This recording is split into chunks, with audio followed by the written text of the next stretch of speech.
Hello guys, welcome to all of you on our YouTube channel or website.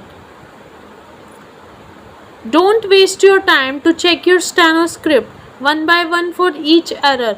Use our website www.stenoforall.com with auto checking facility or much more. All candidates are ready to write at a speed of 140 words per minute. This is our third dictation. All are ready to write? Consequently, demand has declined not only for non-essentials but even for essentials. Even a vicious cycle, this is slowing down economic recovery and employment generation. Further, this impacts the government's revenues and tends to increase the budgetary deficit. This puts pressure on the government to cut back budgetary expenditures, especially on the social sector. That aggravates poverty and reduces demand further. Thus, inflation in times of low demand and reduced incomes leads to a vicious cycle of slowing the economy and a growing crisis in the lives of the poor and unemployed, most of whom belong to the unorganized sector and some to the organized sector. The government has increased taxation of energy to raise resources. Since energy is used for all production, prices of all goods and services tends to rise and push up the rate of inflation. Further, this is an indirect tax. It is regressive and impacts the poor disproportionately more. It also makes the RBI's task of controlling inflation difficult. The lockdowns disrupted supplies and that added to shortages and price rise. Prices of medicines and medical equipment rose dramatically. Prices of items of day-to-day consumption also rose. Fruits and vegetable prices rose since these items could not reach the urban markets. Their prices collapsed in rural areas but rose sharply in urban areas.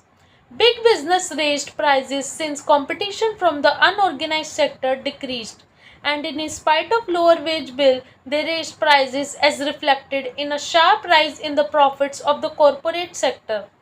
International factors have impacted prices.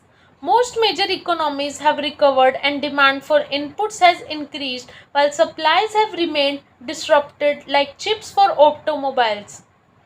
So commodity and input prices have risen like in the case of metals. Businesses claim increase in input costs underlies price rise. The weakening of the rupee also added to inflation. In brief, the current official inflation rate does not correctly measure price rise since the lockdown administered a shock to the economy.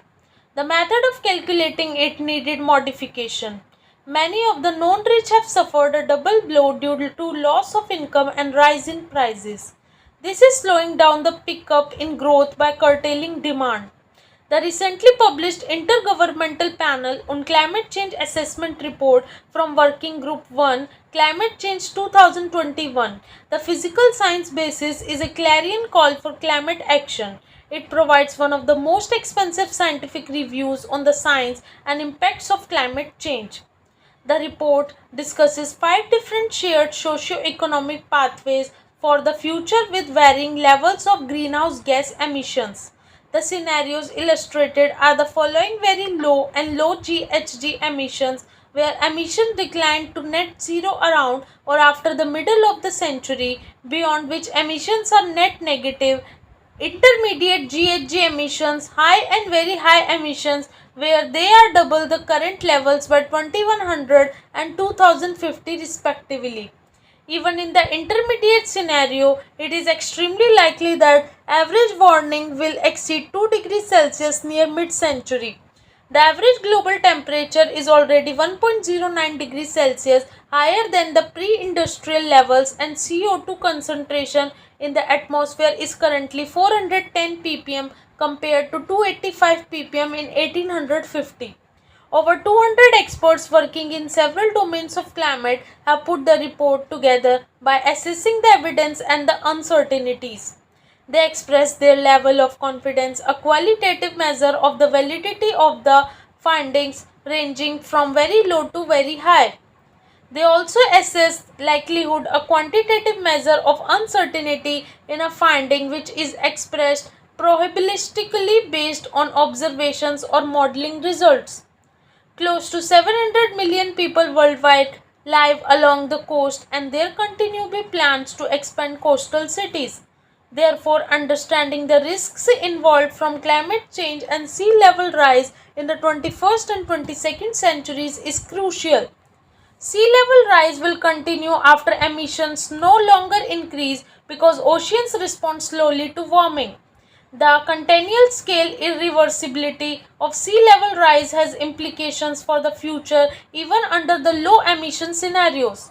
Sea level rise occurs mainly due to the expansion of warm ocean waters, melting of glaciers on land, and the melting of ice sheets in Greenland and Antarctica. Global mean sea level rose by 0.2 meter between 1901 and 2018.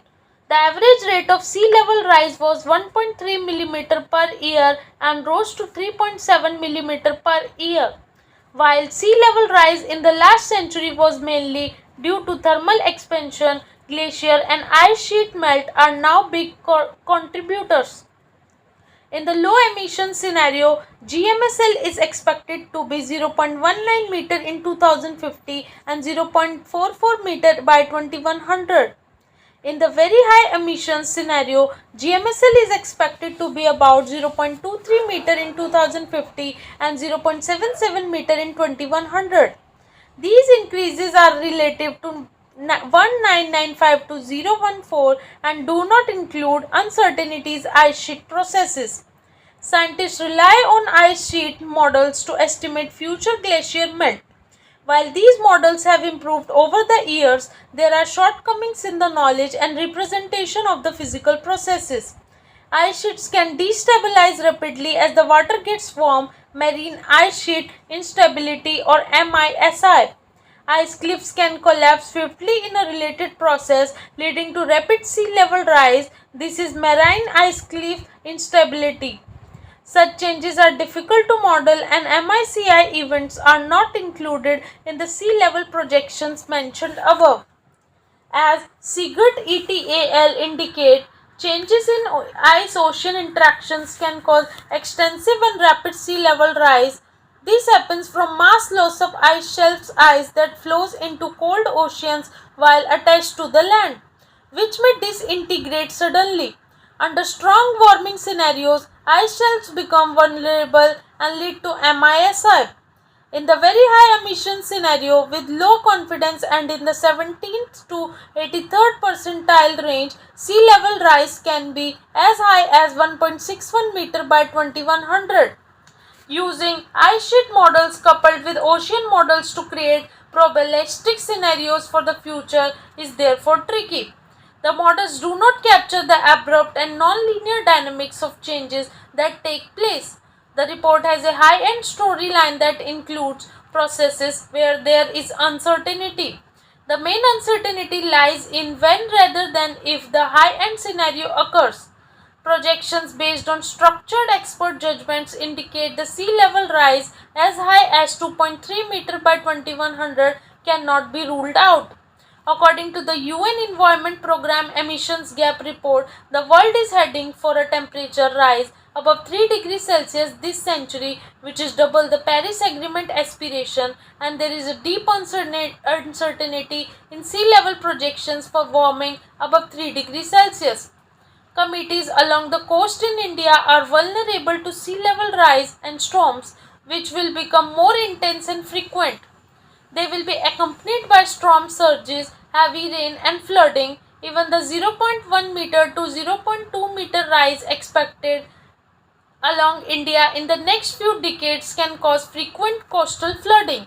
A speculator might think that if less than a meter sea level rise by 2100 is the likely scenario, they have another 6080 years to continue developing infrastructure along the coast. That would not, however, be the right way to interpret the IPCC data. The uncertainty regarding a meter or more of sea level rise before 2100 is related to a lack of knowledge and inability to run models with the accuracy needed. Low confidence does not mean higher sea level rise findings are not to be trusted. In this case, the low confidence is from unknown poor data and difficulty representing these processes well in models. Ignoring the unknowns can prove dangerous. Adaptation to sea level rise must include a range of measures along with coastal regulation, which should be stricter, not laxer, as it has become with each update of the coastal regulation zone. The government should not insure or bail out speculators. Coastal communities should be alerted in advance and protected during the severe weather events. Natural and other barriers should be considered in a limited manner to protect certain vulnerable areas, and retreat should be part of the adaptation strategies for some very low-lying areas. A defining moment in the history of epidemiology was the removal of the handle of a water pump. This is a spectacular story. In 1854, when a deadly outbreak of cholera affected Soho area of London, John Snow, a British doctor and epidemiologist, used the health statistics and death registration data from the General Registrar Office in London to plot on the map of the area the distribution of cholera cases and deaths. This is our